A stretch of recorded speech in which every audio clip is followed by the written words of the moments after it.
Di konten Sila kali ini kita akan ngomongin soal dinasti Soekarno yang tampak sekali usahanya ingin memperpanjang kekuasaan dinastinya lewat Romi Soekarno dan Pinka Haprani yang belakangan ini lagi diomongin sama banyak orang. Dan di video ini kita akan bahas kapan kira-kira kita kembali turun ke jalan untuk demo peringatan darurat part 2.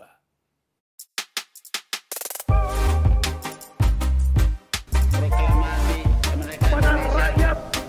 First, believe in God. Kalau emang lu bener meninggalkan duduk dialog sama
Sebelum kita masuk ke pembahasan, kita lebih baik ngomongin terminologi dulu.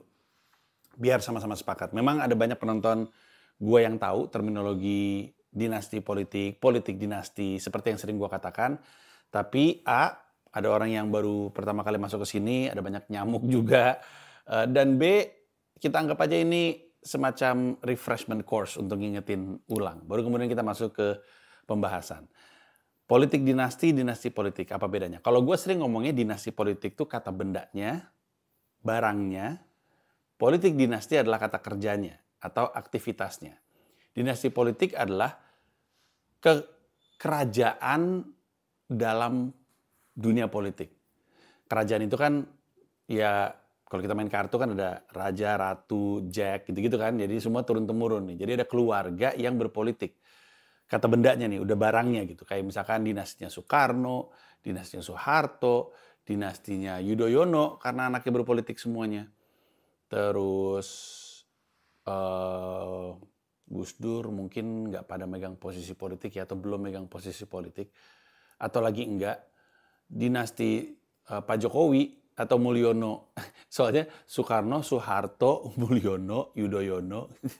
Kan Joko Widodo ya harusnya ya, Joko Widodo bukan Jokowi. Ya ini adalah, dan bukan cuma terjadi di elit aja, di beberapa daerah di Indonesia juga terjadi, di luar negeri juga ada dinastinya Gandhi, dinastinya Kennedy, dinastinya Bush dengan George W. Jeb, gitu-gitu ya. Jadi ini barangnya gitu sih kata bendanya. Kalau politik dinasti dalam pemahaman gua adalah cara berpolitik dengan sengaja melibatkan keluarganya, alias ngebangun dinasti. Cara berpolitik yang menggunakan dinasti. Jadi cara berpolitik kan ada banyak ya, nggak semuanya harus ngebangun dinasti. Ada banyak cara bermain politik. Nah ini cara bermain politik dengan sengaja ngebangun dinasti supaya semua keputusan jadi lebih mudah. Seringkali di banyak sekali pembahasan terjadi bahwa eksekutifnya dan legislatifnya sekeluarga nih gitu. Ya bisa diomongin bareng aja. Bahkan ada yang suami istri, ada yang istri muda, gitulah. Banyak banget. Tapi tujuannya sebenarnya sama. Untuk memudahkan apa yang mereka ingin jalankan. Apa yang mereka rencanakan. Akal bulus yang ingin terlaksana jadi lebih mudah karena satu keluarga. Bupatinya, bapaknya, anaknya, DPRD-nya, ntar wali kotanya siapanya, itu. Jadi udah kita ngobrol di antara kita aja gitu. Rakyat mah nggak perlu, yang penting kita aja gitu. Kurang lebihnya. Nah, ini adalah definisi yang gue percayai dan buat gue praktek politik dinasti yang paling berbahaya dan mencemaskan adalah praktek politik yang langsung persis seperti kerajaan, persis seperti dinasti, diturun-temurunkan. Kan raja gitu kan, habis raja ya anaknya yang langsung menguasai kerajaan. Entah itu anaknya masih muda, belum cukup umur. Ingat ini nggak, The Last Emperor, Puyi, masih bocah. Pokoknya langsung diturunkan ke bawah. Langsung. Nggak ada orang lain yang masuk di antara, nggak ada. Langsung pokoknya dari bapak ke anak, ke cucu, dan seterusnya. Ke cicit, dan seterusnya. Dalam kekuasaan kerajaan. Nah ini yang menurut gue paling berbahaya. Memang, misalnya Soekarno juga dinasti. Tapi nggak berbahaya. Kenapa? Karena dari Soekarno sebelum ke Megawati ada Soeharto. 35 tahun pula Soehartonya di situ. Jadi lebih ke udah kecuci bahkan gitu ya. Dicuci bahkan sama Soeharto. Atau kayak George Bush, sebelum ke George W. Bush ada Clinton. Bedanya yang sekarang terjadi, yang sering banget dikritisi sama banyak orang termasuk oleh gue adalah dari Pak Jokowi langsung ke anaknya, Gibran. Dan tentu orang bertanya-tanya, salahnya di mana? Ya salahnya adalah kalau office-nya tidak berganti, maka arah kekuasaannya juga tidak berubah. Jadi kalau misalkan presiden yang sekarang pengen naik ke sana, dan sebenarnya ke sana itu buruk, ketika dilanjutin sama anaknya, ya anaknya pasti ke sana lagi. Padahal rakyatnya pengen arah balik gitu. Kalau orang baru yang ngisi, dia bisa balik arah. Mengganti arah kebijakan, mengganti arah pemerintahan. Dan mungkin orang pada bertanya, lah kenapa harus diubah? Kan udah bagus gitu ya. Kan Jokowi udah oke, kan Jokowi bagus, kenapa harus diubah? Kita kesepakatan kita terhadap seperti apa pemerintahan yang bagus beda kelihatannya. Gua anggap beda. Ini dengan asumsi lu beneran rakyat Indonesia yang merasa Pak Jokowi nggak kenapa-kenapa ya. Gue bukan ngomongin nyamuk, dan gue menggunakan istilah nyamuk karena buzzer, istilah bahasa Inggris, pendengung nggak enak gitu. Nyamuk, buzzer gitu enak, nyamuk gitu. Nyamuk karena kan kayak nyamuk aja, nyamuk digini aja kalau ada nyamuk. Nah, asumsi gue lu bukan nyamuk, lu emang pendukung Jokowi dan lu merasa Pak Jokowi baik-baik aja, berarti apa yang kita anggap bagus, apa yang kita anggap baik-baik aja, berarti beda. Lu sama gue nggak sepakat di situ. Buat gue, ketika ada presiden ngasih ormas keagamaan izin untuk berbisnis tambang atau mengelola tambang, buat gue ada yang aneh. Urusannya apa? Urusannya apa? NU sama Muhammadiyah untuk nyari duit. Butuh banget tambang untuk nyari duit. Biar apa dikasih? Menurut gue itu salah. Menurut gue salah bagi-bagi posisi. Baik itu di level BUMN ataupun di level menteri. Kayak misalnya ketua relawan jadi menteri. Menurut gue itu nggak baik. Menurut gue nggak baik juga mencoba untuk punya pengaruh di KPK. Dengan memastikan bahwa orang yang dia pengen ditaruh di posisi ketua KPK, pimpinan KPK, padahal orang itu problematik, melakukan pelanggaran kode etik. Dan informasinya banyak, bisa lu cari, termasuk dari Tempo, ini yang gue baca. Pimpinan KPK yang sekarang adalah pimpinan terbanyak yang punya masalah dengan kode etik. Belum lagi soal tes wawasan kebangsaan, yang kemudian ngebuang orang-orang tertentu, termasuk dosen wawasan kebangsaan, kebuang. Kok bisa? Panjang pembahasannya, tapi salah satunya sehingga KPK sekarang nilainya jelek dalam konteks kepercayaan publik. Tadinya KPK nomor 1, habis itu polisi, habis itu TNI. Sekarang KPK paling bawah, karena persepsi publiknya adalah KPK sekarang udah jadi pegangannya Pak Jokowi. Menurut gue ini jelek. Termasuk jelek untuk ngutak-ngatik aturan sehingga anak-anaknya ada di posisi-posisi strategis. Gue bukan ngomongin Bobi, gue lagi ngomongin Gibran dan Kaesang. Kaesang yang baru 3 hari berpolitik tiba-tiba jadi ketua umum partai. Tentu karena daya tarik bapaknya, udah itu doang. Habis itu nggak nolong lagi. Nggak dapat kursi DPR juga. Tapi terlebih anaknya yang bernama Gibran. Dan mungkin lu bertanya-tanya, emang nggak boleh Gibran? Ya boleh-boleh aja. Tapi tunggu aja sampai batas umurnya pas. Kenapa harus sekarang? Kenapa harus berubah? Dan lu mungkin bilang, tapi kan yang ubah kan bukan Gibran dan bukan Pak Jokowi. Ya, secara terbuka sih nggak seperti itu. Tapi sekarang kita ngomongin aja. Yang diuntungkan dengan ubah aturannya di MK itu siapa? Yang akhirnya memanfaatkan itu siapa? Cuman Gibran. Ya memang untuk Gibran. Ya pertanyaannya adalah, ya boleh. Kenapa nggak entar aja? Kan dipilih sama rakyat. Iya, entar juga dipilih sama rakyat. Entar aja. Kenapa harus ubah aturannya sekarang? Ya jawabannya adalah karena sekarang presidennya masih bapaknya. Bapaknya masih punya andil dan bisa memastikan ini dan itu berjalan sesuai dengan keinginannya dia. Menurut gue itu nggak baik dan itulah kenapa bahaya sekali sebuah pemerintah yang arahnya kita nggak suka jadi berlanjut karena kekuasaannya diturunkan kepada anaknya. Seandainya kita bisa ada orang lain masuk, arahnya bisa berbalik. Arahnya bisa ke arah yang kita inginkan. Nah inilah yang menurut gue berbahaya dan inilah kenapa pada akhirnya kemarin orang pada protes. Ketika sempat mau ada aturan yang memungkinkan untuk Kaesangnya kemudian jadi gubernur. Lagi-lagi mengubah aturan untuk kedua kalinya atau berniat mengubah aturan. Terus akhirnya nggak jadi, tapi itulah alasan kenapa kemarin pada turun ke jalan terkait peringatan darurat. Untuk yang pengen tahu lebih detail soal peringatan darurat, gue punya video YouTube sendiri spesifik ngomongin itu. Kalau nggak salah judulnya peringatan darurat di YouTube gue. Silahkan ditonton. Banyak orang bilang itu penjelasannya enak dan mudah dipahami. Nah, pause dulu, habis itu geser ke sana nanti balik lagi ke sini. Tapi untuk yang udah ngerti, sekarang kita lanjut. Oke. Jadi sekarang kita tahu definisi dinasti politik dan politik dinasti. Sekarang kita masuk ke pembahasan. Untuk masuk ke pembahasan, gue terlebih dahulu harus menjelaskan sesuatu. Yang mungkin lu ngeh, mungkin juga enggak. Tapi menurut gue, kita ini lagi di tengah-tengah perang. Antar dua buzzer. Antar dua kubu nyamuk. Di satu sisi ada kubu pro Pak Jokowi, tidak serta-merta berarti Pak Jokowi menggerakkan, belum tentu artinya. Tapi yang pasti keberpihakannya kepada Pak Jokowi. Ya, ini ada buzzer Pak Jokowi. Sama ini ada buzzer yang menurut gua, kalau gua nggak salah ngebacanya adalah buzzernya PDIP. Ini semua lagi perang. Kita, rakyat Indonesia, ada di tengah-tengah. Gue bukan ngomong sama nyamuk ya, gue ngomong sama orang nih, sama kita nih. Kita ini ada di tengah-tengah. Kebisingan yang terjadi di antara kita adalah karena dua pihak ini. Kalau lu perhatiin, waktu Romy Soekarno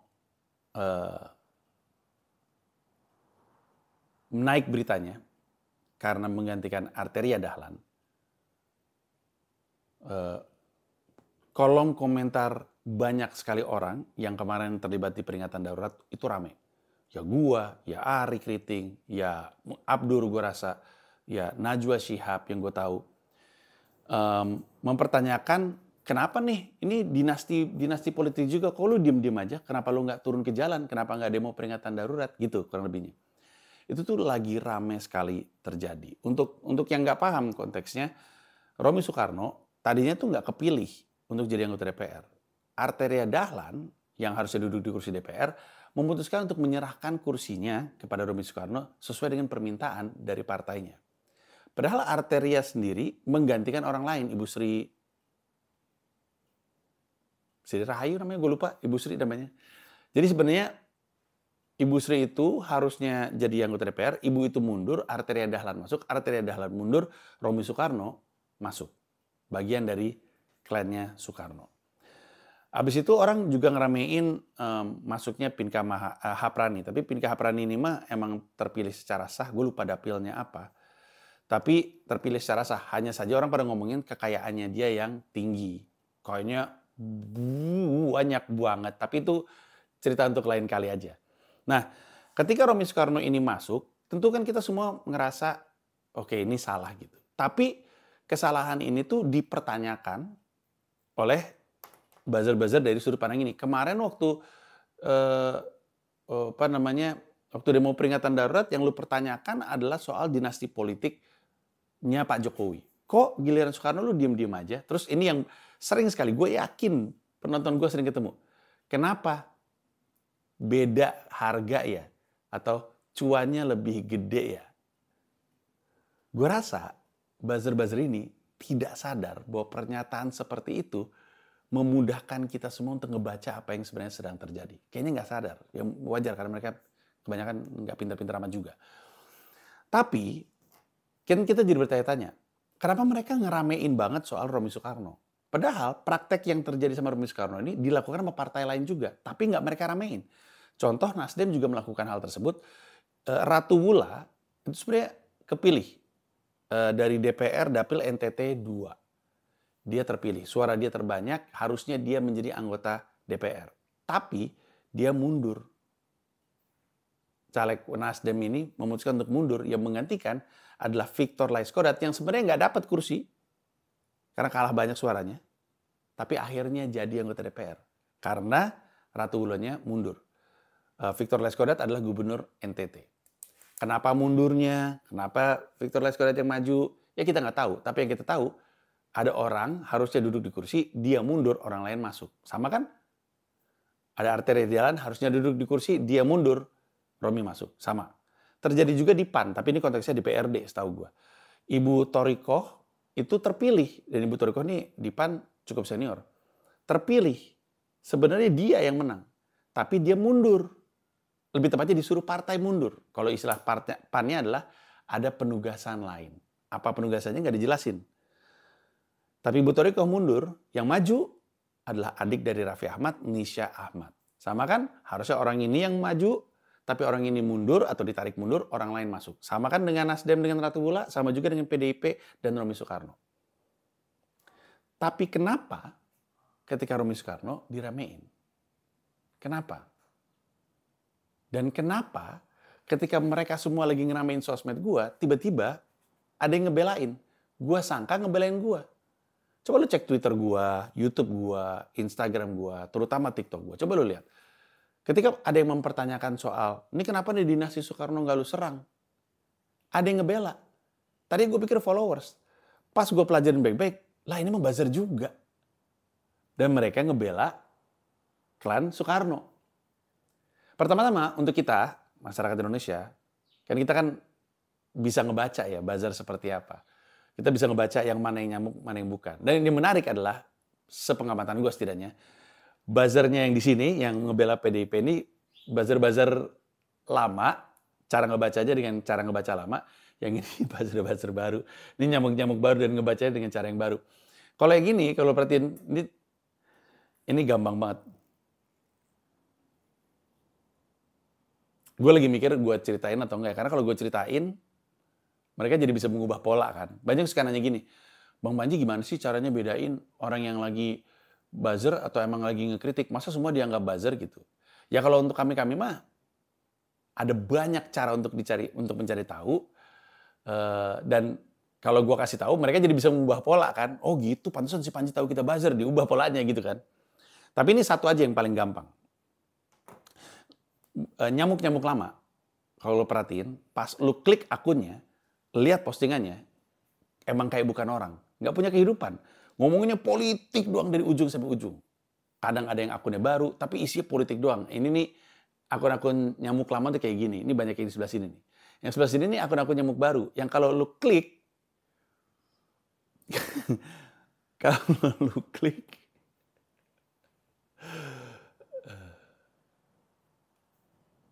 kayak orang-orang susah. Orang-orang yang masih mau dikasih job Rp1.000 per posting. Kalau lu kan nggak mau. Mau nggak lu posting Rp1.000? Ah capek lah. Kayak gue nggak punya kerjaan. Gue punya kerjaan. Kan gue punya kerja. Gue punya karir gitu kan.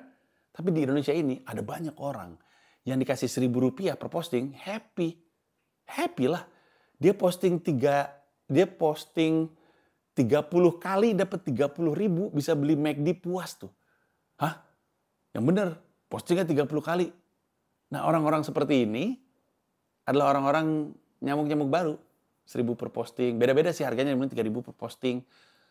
10.000 katanya, tapi gue ragu sih per posting 10.000. Mungkin beda jenis posting. Tapi orang-orang yang tertarik untuk ngambil pekerjaan-pekerjaan seperti itu adalah orang-orang yang mungkin nggak seperti lu. Dia nggak punya kerjaan, nggak punya karir. Makanya gue selalu bilang sama followers gue, karena dia suka nanya, Mas Panji kok sabar banget sih? Kok Mas Panji kok kayak berprasangka baik sama buzzer-buzzer ini? Karena gue tahu mereka. Gue beneran kenal dan lihat mukanya mereka. Ada yang bahkan ngomong sama gue, mereka dibayar untuk nyerang A. A-nya itu dipilih. Sebenarnya, tapi dia kerja. Ada yang kayak gitu, banyak. Ada juga yang nyerang gue, aslinya ngefans. Banyak. Ya ada lah, nggak banyak. Gue tuh udah lewatin ini cukup lama. Dari tahun 2000,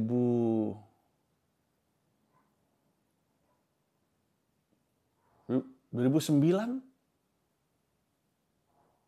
Enggak. 2000 berapa ya? 2012, 2014, lupa gue. Udah lama banget. Aduh, gue ngalamin. Ini orang nyerang-nyerang gue, maki-maki gue, ngehack akun gue, bawa-bawa istri gue, bawa anak-anak gue pas ketemu foto bareng. Jadi gue gak pernah bisa benci. Makanya mereka gue biarin kan untuk ngoceh, kecuali yang di Instagram pada marah-marah. Padahal kan follow aja. Follow doang aja, emang kenapa sih? Bantulah gue banyakin followers, kenapa sih? Kan gue gak ngelarang lu mau nyala-nyala gue. Di TikTok juga bebas, di Instagram follow aja dulu. Gue tuh gak benci sama mereka, gak sebel sama mereka. Karena gue bisa lihat wajah-wajah mereka. I can see their faces. Guys, masa kita mau marah dan benci sama mereka di saat lu udah punya privilege, lu punya kelebihan, lu punya kerjaan, lu punya uang, lu punya oke nggak banyak, tapi kan lu punya. Ngapain gue benci sama orang-orang ini? Ngapain gue kesel? Ngapain kebawa hati sama orang-orang ini? Ngapain? Mereka masih ngambil job Rp1.000. I live in New York City. Nah makanya nggak perlu terlalu dipermasalahkan, biarin aja, namanya juga orang nyari duit. Cara nyari duitnya ya abu-abu sih, sah atau enggak, tapi udahlah ya. Oke, tapi lu bisa ngelihat bahwa ketika ada yang mempertanyakan kenapa lu nggak demo peringatan darurat, ada yang nyerang balik. Di Twitter paling kelihatan ada yang nyerang balik, dan nyerang balik ini ngebela. Nah apa yang terjadi? Yang terjadi ada kaitannya dengan Fufu Fafa. Nah, gue mau disclaimer dulu. Gue memang suka ngomongin Fufu Fafa. Tidak pernah terlintas dalam benak gue bahwa ini akan menjadi sesuatu yang pada akhirnya menurunkan Gibran dari posisinya sebagai wakil presiden terpilih. Nggak kebayang sama sekali. Buat gue ngetawain dan ngebecandain dan membahas itu semua karena di mata gue, ya beginilah masa depan. Ridwan Kamil tweet lamanya bermasalah. Si Pramono Anung tweet lamanya bermasalah. Emang kayak gitu aja. Dari sekarang ke masa depan, politisi-politisi akan selalu terjebak sama tweet-tweet lama dan posting-posting lama. Kecuali dihapus-hapusin semua kayak Asher lah. Asher kan waktu Didi kasusnya naik, langsung ribuan tweet dia hapus. Kecuali kayak gitu. Itu pun kadang-kadang ada yang udah keburu di screen capture kan. Seliweran di mana-mana. Nah, Fufu Fafa ini, yang gue pikir cuman sekedar pembahasan belaka dan netizen cuman usil pengen, udah lu ngaku aja. Ternyata emang jadi masalah. Dan gue juga taunya dari Bocor Haus Politik. Yang gue bahas di situ banyak kayak rangkuman dari yang gue tonton di Bocor Haus Politik, lu bisa tonton sendiri. Atau yang gue kan berlangganan Tempo. Ini bukan adlib ya, gue ngasih tahu supaya lu tahu bahwa gue tuh bukan ngarang sendiri gitu. Jadi informasi ini tuh gue nggak mau ngaku-ngaku gue yang tahu. Gue juga baca gitu.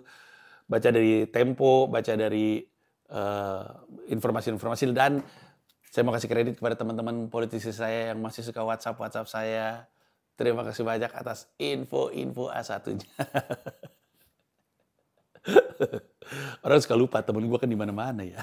Kan saya kan dulu dijuluki ular. Sempat di sini pindah ke sana segala macam ya gitu. Tapi oke. Ternyata jadi masalah karena di pihaknya Pak Prabowo kebelah dua. Ya namanya keluarga atau organisasi atau partai itu pasti ada faksi kan ya, ada factions gitu. Jadi ada yang ya udahlah itu masa lalu diemin aja, namanya juga bocah gitu. Ada yang gila kali ini orang apa yang diomongin tentang Pak Prabowo dan keluarganya dan anaknya itu gila nih. Ada yang nggak terima. Nah, kubu yang nggak terima ini nih kelihatannya tuh nggak pengen Gibran untuk jadi wakil presiden. Antara nggak pengen atau nggak terima atau nggak tega aja ke Pak Prabowo-nya gitu. Bahwa orang yang pernah ngomong kayak gitu tuh bisa bersandingan barengan sama Pak Prabowo hahaha gitu.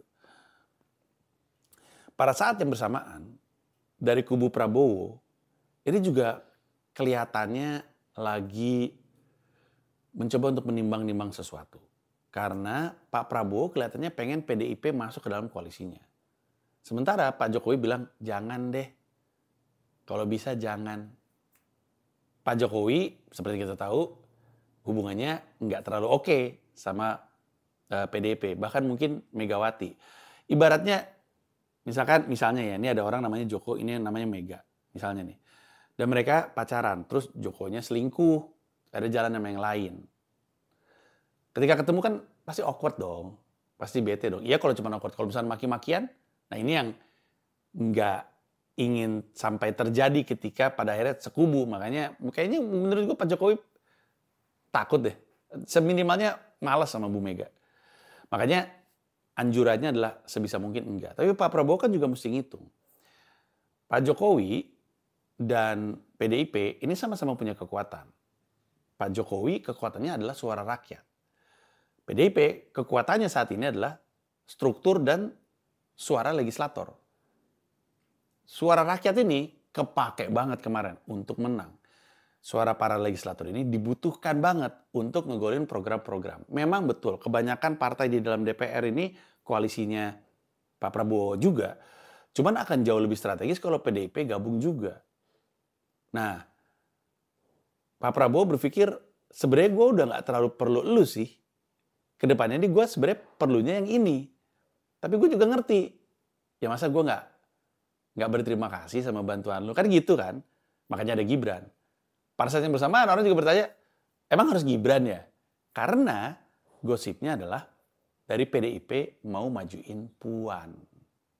Disinilah kenapa kalimat buzzer tadi, kenapa kalah cuannya, bayarannya lebih gede ya. Memberi indikasi bahwa dia tahu emang di kubu sebelah sana juga emang ada pasukan buzzernya. Gua dituduh gitu juga. Tapi mereka tahu di sana tuh ada pasukan bayarannya. Mereka pikir gua atau bayarannya dia lebih gede. Sehingga kemarin dia diserang, dia enggak. Gitu kurang lebihnya. Makanya banyak orang berpikir demo peringatan darurat itu adalah orderannya PDIP. Banyak yang berpikir seperti itu. PDIP nyerang dengan menusuk praktek politik dinasti, sehingga ketika mereka melakukan praktek politik dinasti dipertanyakan balik sama kubu sini. Ini tuh lagi perang-perangan. Kenapa? Karena kubunya yang pro Jokowi ini tidak mau Gibran digantikan sama Puan, sehingga cara mereka menjelekkan atau menggagalkan itu adalah dengan mengingatkan rakyat itu juga politik dinasti. Supaya klan Soekarno ini jadi buruk di mata publik. Ujung-ujungnya Pak Prabowo kan, ya oke lah kita nggak pakai fufu-fafa, tapi jangan pakai Puan juga deh. Soalnya Puan jelek juga matanya di mata masyarakat, lagi pada digoreng soal dinasti. Masukin orang lain. Kubunya pro Jokowi mah nggak peduli siapa pada akhirnya. Yang penting bukan dari PDIP aja. Yang penting bukan dari klannya Soekarno aja. Sementara dari klannya Soekarno, nah ini peluang untuk masuk nih. Bisa juga nih kita masuk ke sini nih. Bisa masuk kita. Ada sebuah diskusi di TV yang katanya Gibran sempat ngancam mundur kalau gue lupa kalau apa aja, tapi Gibran ngancam mundur. Terus ada politisi PDIP kawan kita juga bilang, loh itu mah bukan ancaman, itu mah bagus, karena mereka tahu kalau Gibran mundur mereka akan masukin. Mereka punya kepentingan supaya namanya PDIP bagus. Makanya serangannya nyamuk-nyamuk ini yang mempertanyakan kenapa lu nggak demo, dihajar balik sama yang ini. Karena ini punya kepentingan, kita nyangkut di tengah-tengah. Emang mainan elit doang aja nih guys. Nah jadi sebenarnya kalau ditanya kapan kita turun ke jalan, ya ketika kondisinya memang benar-benar parah aja. Kayak kemarin tuh kan parah. Kenapa parah? Karena Pak Jokowi yang ngelakuin, kalau presiden yang ngelakuin, susah banget untuk ngebendung yang lain-lain. Susah banget. Dicontohin sama presiden. Gue mau baca artikel yang gue temuin dari rumahpemilu.org. Dinasti politik ditemukan di 35 daerah pilkada serentak 2024. 35 daerah. Temis Law Firm menemukan 35 daerah dengan dinasti politik di pilkada serentak 2024. Dari 35 daerah ini, 42 figur politisi berlatar belakang keluarga politik berpotensi maju di pilkada. 35 daerah terdiri dari 9 provinsi, 18 kabupaten, dan 8 kota. Di antaranya Sumatera Utara, Jawa Tengah, Banten, Kalimantan Timur. Di Banten ada dinasti Atut dan Jayabaya, yang membuat satu daerah diperebutkan 2 dinasti politik. Terus 5 besar partai politik memberikan dukungan kepada calon potensial pilkada adalah Golkar, Gerindra, Demokrat, Nasdem, PKS. 3 partai politik tersebut pengusung pasangan calon Prabowo Gibran di Kim. Menanggapi temuan Timis, Koordinator Bidang Korupsi Politik Indonesia Corruption Watch atau ICW, Egy Primayogi mengatakan, dinasti politik di pilkada semakin ternormalisasi sejak Presiden Joko Widodo mendukung pencalonan anaknya Gibran sebagai calon wakil presiden. Politik dinasti itu, lanjutannya, erat kaitannya dengan praktek korupsi. Di Banten, Sumatera Selatan, Cimahi, Bogor, kasus-kasus korupsi dilakukan oleh pejabat yang berasal dari dinasti politik. Itulah bahayanya dinasti politik. Kenapa? Di daerah-daerah yang dinasti itu banyak kasus korupsi, karena nggak ada sistem kontrol. Nggak ada yang ngejagain. Idealnya, eksekutifnya dijagain sama legislatifnya. Kan legislatif suara rakyat ya, mau itu gubernur dan DPRD atau presiden dengan DPR. Tapi harusnya dijagain sama rakyatnya. Tapi kalau misalnya ujung-ujungnya keluarga juga, siapa yang mau jagain? Kalau ujung-ujungnya koalisi juga. Makanya salah satu pernyataan paling sesat adalah pernyataan Pak Bambang Susatyo yang bilang, kita nggak butuh oposisi, kita butuhnya gotong royong. Sesat itu. Itulah yang terjadi di sejumlah daerah-daerah tadi itu. Banten, Sumatera Selatan, Cimahi, Bogor. Karena nggak punya oposisi yang kuat. Gimana oposisi? Orang anak, orang ketemu, seminimalnya lebaran ketemu. Nah jadi, yang membuat Pak Jokowi dan Gibran itu layak di demo peringatan darurat atau peringatan darurat waktu itu karena usahanya pengen melakukan hal yang sama kepada Kaisang, layak adalah karena kalau presidennya yang nyontohin, di bawahnya juga jadi makin subur.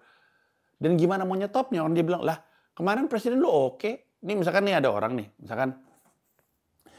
misalnya ini kita ngomongin yang Banten ya, Atut dan Jayabaya. Terus kita mempertanyakan, misalkan gue adalah yang milih Prabowo Gibran. Parah banget ya di Banten, ada dinasti politik tuh, Atut dan Jayabaya. Orang-orang di situ juga akan bilang, lalu bukannya milih Prabowo Gibran? Lah masa pas presiden boleh? Masa gue nggak boleh curang lu gitu kan? Susah. Sementara kan kasihan daerah-daerah yang tadi kita sebut. 35 itu terdiri 9 provinsi, 18 kabupaten, 8 kota. Kasihan kan? Dan ini juga yang kemarin ya. Maksudnya yang baru akan. Yang kemarin-kemarin udah dinasti politik kan kasihan banget. Gue dapat DM. Ini daerah Bontang. Dia orang Bontang. Dia bilang ada satu keluarga yang menguasai banyak posisi strategis di kota Bontang. Ibunya maju sebagai calon wali kota. Dia mantan wali kota periode 2016-2021. Anaknya ketua DPRD. Ayahnya anggota DPD RI. Juga mantan wali kota 2 periode. Istri dari ketua DPRD adalah anggota DPRD Provinsi Kaltim. Dan kakaknya yang lain juga anggota DPRD Provinsi Kaltim. Dari Dapil Samarinda. Gila nggak? Gimana mau ada rakyat punya sistem kontrol kepada eksekutifnya? Lah orang satu keluarga nih semuanya.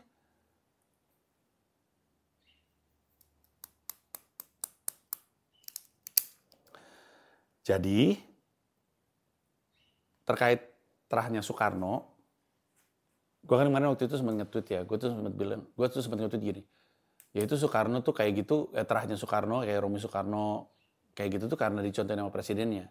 Terus dikritik sama Mazini, kan Soekarno udah dari dulu, terus gue pikir ya benar juga ya, buat klannya Soekarno mah ini mah business as usual aja. Hanya saja, dampak Presiden Jokowi ngelakuinnya tentu lebih ekstrim, lebih gede, dan turunannya kepada yang ada di kota, kabupaten, provinsi, jadi tambah parah juga. Intinya memang buruk, tapi kita di sini untuk mengkritisi semua, untuk ngebahas semua. Kita lihat level of urgency-nya, habis itu kita kasih reaksi yang sesuai. Kalau dirasa perlu untuk peringatan darurat kedua, ya kita turun ke peringatan darurat kedua. Moga-moga kali ini gue bisa ikutan, kemarin ini gue nggak ikutan, karena gue lagi di Bali. Tapi kita juga mesti mawas diri. Karena kita berdiri di tengah-tengah perang nyamuk. Itu aja dari gue. Terima kasih banyak. Kalau lu pikir ini boleh dan layak untuk dirilis untuk umum, silakan tulis aja di kolom komentar. Kalau enggak, gue akan tahan hanya untuk member.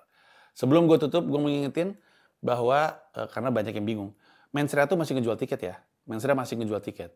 Kemarin itu yang tutup tuh penjualan yang sold out, yang penjualan early bird periode Wong Soyudan. Tanggal 10 Januari Jakarta akan kembali buka penjualan tiket. Tanggal 10 Februari 10 kota lain akan kembali melakukan penjualan tiket. Bogor, Bandung, Semarang, Jogja, Surabaya, Denpasar, Makassar, Balikpapan, Medan, Palembang. 10 Februari. Informasi harga tiketnya, openernya, venue-nya di mensreya.id, beli tiketnya juga di mensreya.id. Terima kasih banyak. Bye-bye.